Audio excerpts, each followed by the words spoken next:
Ça va par ici?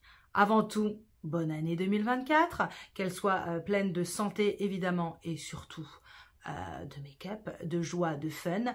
Amusons-nous, profitons de la vie, la kiffance, la kiffance, la kiffance. Et on va commencer cette année avec un tuto que je n'ai jamais réalisé sur ma chaîne, un tuto make-up, no make-up, comme vous avez pu le voir sur la miniature, avec quelques produits. J'ai travaillé mon teint, mes yeux, mes sourcils et mes lèvres pour avoir l'impression, pour donner l'illusion que je suis belle naturellement, que je me suis réveillée ainsi, que nenni, évidemment. Donc, on commence tout de suite. Pour faire un beau make-up, no make-up, on va essayer d'utiliser le moins de produits possible pour évidemment avoir l'air le plus naturel possible. Cependant, je vais utiliser quand même des correcteurs pour camoufler les rougeurs que j'ai là ici au bord du nez, une petite rougeur que j'ai tout le temps là, je ne sais pas pourquoi, et également évidemment ces cernes là. Je vais utiliser des produits de Givenchy que je n'ai jamais utilisés précédemment sur cette chaîne, que évidemment j'ai utilisé déjà dans la vie, qui sont les produits ici même, donc les Skin Care Prisme Libre, Prisme Libre Skin Caring Corrector, donc en green et en peach. On va commencer par le green pour les rougeurs. On va le mettre là, ici, sur la petite rougeur de bord du nez. Donc la petite rougeur que j'ai tout le temps ici, je ne sais pas ce que c'est. Est-ce que j'ai d'autres rougeurs? Allez, pour le fun, j'en mets un peu ici. Ce que je vais faire pour que ça correcte bien, que ça color correcte bien, donc que ça corrige en français, hein, je fais ma maline en début d'année toujours, ces rougeurs, c'est que je vais laisser un peu sécher le produit pour qu'il soit un peu plus épais, un peu moins liquide. Et je trouve que ça a une meilleure efficacité comme cela. En attendant, je vais appliquer le petit peach sur mes cernes. Alors bon, bah, il y a pas mal de violet. En général, l'orange, l'orange, c'est pour couvrir le violet, en tout cas pour le corriger, puisque c'est dans la roue de la couleur à l'opposé. Et voyez que moi, j'ai des veines aussi qu'on voit ici, sur la paupière, et aussi le coin de l'œil, là. Voilà. J'ai laissé sécher une petite minute les deux produits. Je vais quand même le faire pénétrer. Je cherche mes mots, toujours et encore. Surtout que là, je ne vais pas utiliser de fond de teint.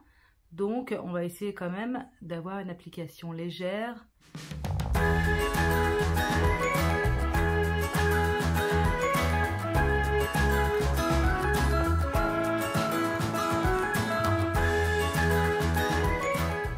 J'utilise un autre doigt pour faire pénétrer, pour appliquer le orange, le peach.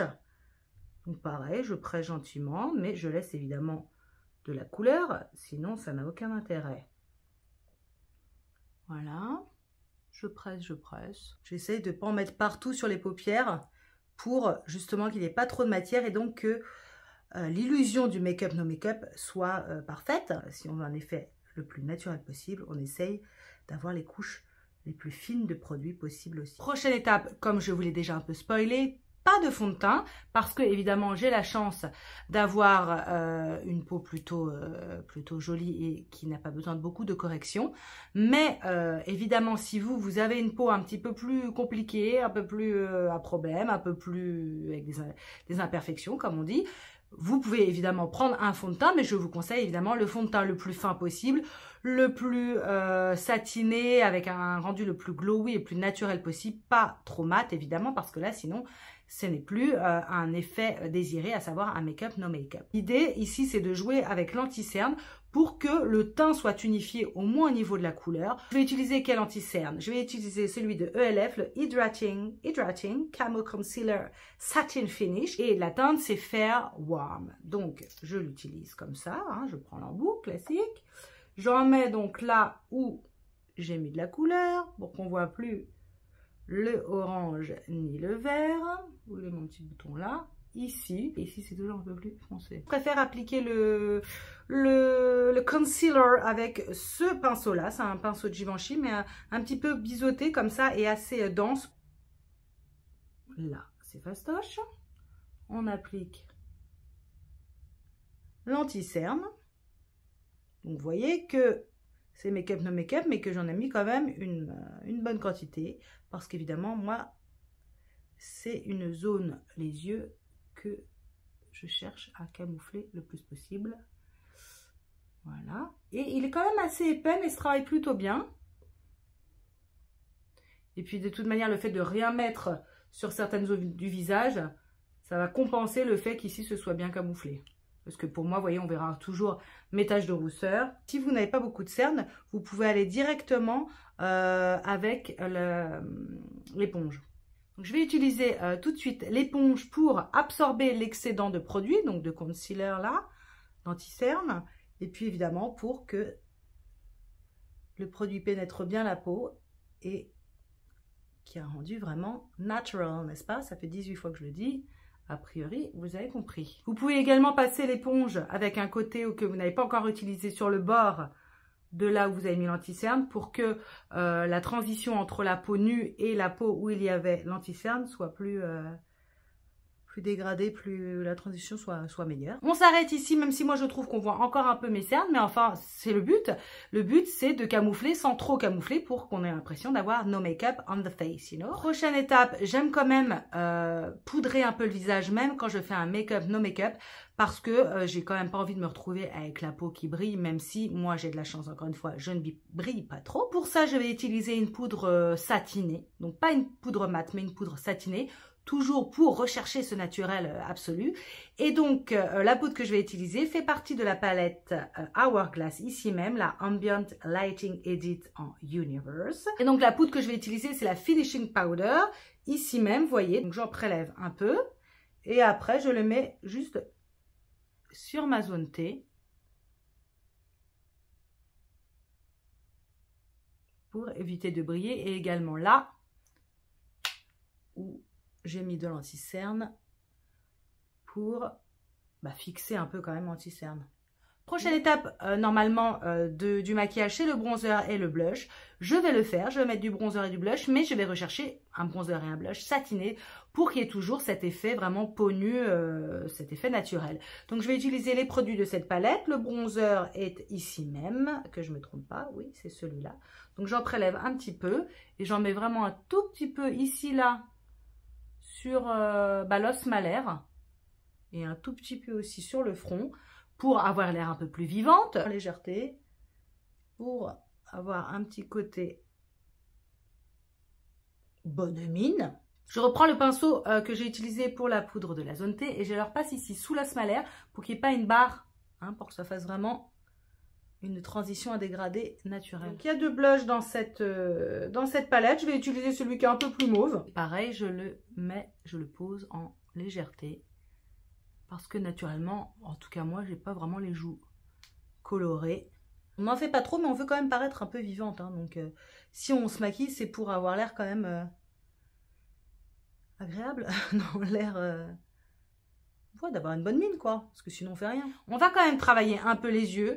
Parce que on en a envie tout simplement. Je vais mettre juste un tout petit peu de bronzer dans le creux de paupière. Je vais utiliser toujours le bronzer de la palette Hourglass pour marquer un peu le creux et pour que ça ouvre quand même un petit peu le regard. On n'en prend vraiment pas beaucoup et moi je vais le placer juste au-dessus du pli de paupière pour agrandir le regard, comme je disais, l'ouvrir.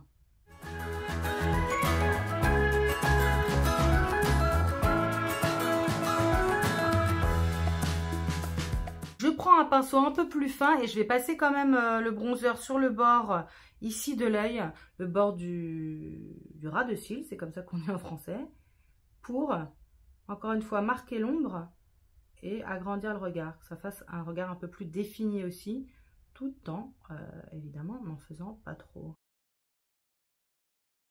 On va quand même utiliser l'highlighter qui se trouve dans cette superbe palette Ambient Lighting Edit Universe de Hourglass. Et c'est la Strobe Powder Supernatural Strobe Light, donc qui se trouve ici même, tout en bas. Et on va l'appliquer avec le doigt et on va l'appliquer sur la paupière ici pour un effet un peu brillant, mais vraiment encore une fois très léger. Pour, une fois de plus, ouvrir le regard. Tout simplement. Je vais quand même mettre du mascara parce que sinon vous voyez que j'ai mes cils qui sont quand même assez droits. Ça me ferme le regard, ça fait l'air fatigué. Donc je vais avoir l'air non maquillée mais en pleine forme.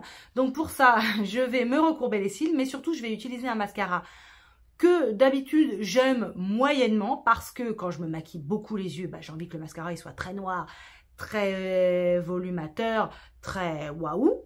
Là ce n'est pas le cas, c'est un beau mascara mais qui est pas très noir et qui recourbe bien les cils mais qui ne joue pas vraiment sur le volume. Ce mascara c'est celui de NYX Worth the Eye.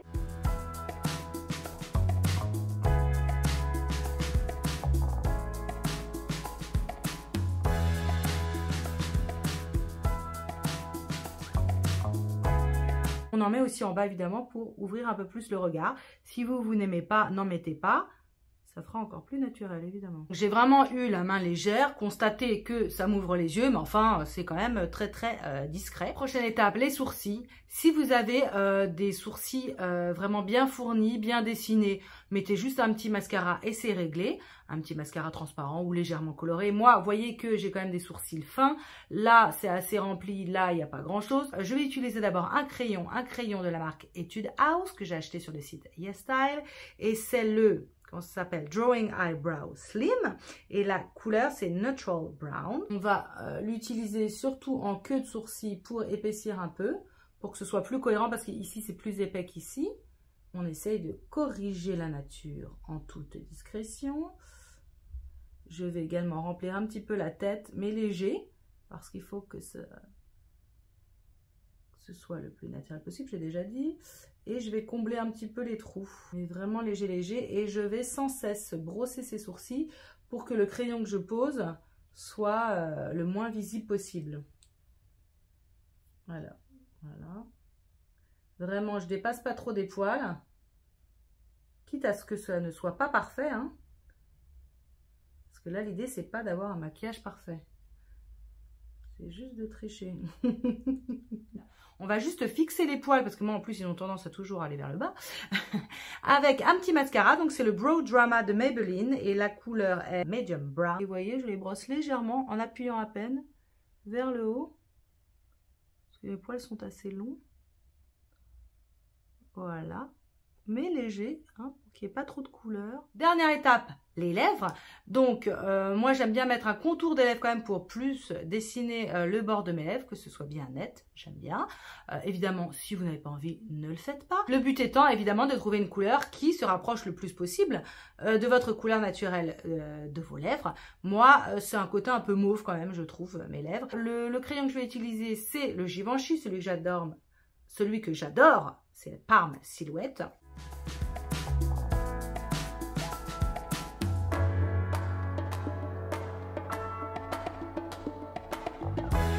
J'utilise le petit doigt et je repasse vite fait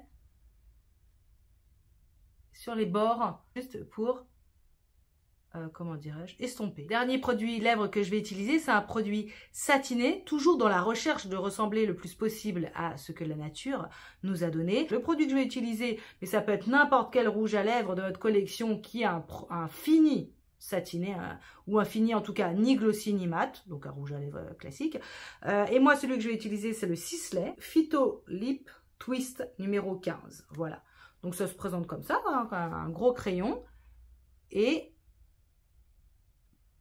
vous voyez, il y a un petit côté beige, un peu plus que le crayon à lèvres.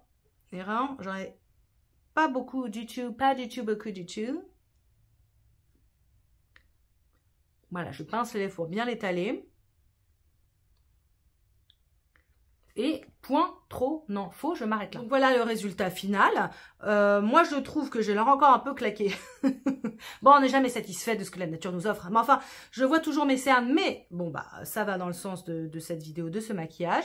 Il y a quand même le regard ouvert avec les sourcils, le mascara, un peu de bronzer, le visage un peu vivant avec les rougeurs camouflées et un peu de bronzer, mais tout en légèreté. Et puis ce petit rouge à lèvres quand même léger nude présent quand même pour raviver tout cela. Si vous avez aimé cette vidéo, likez. Si ça vous a été utile, likez. Et abonnez-vous si ce n'est pas encore fait. Et puis on se retrouve pour un prochain maquillage, évidemment, très bientôt. Bye bye. Mettre de l'highlighter, que j'ai marre. Oh, nom de Zeus, j'en marre. Oh là là, je suis ringarde.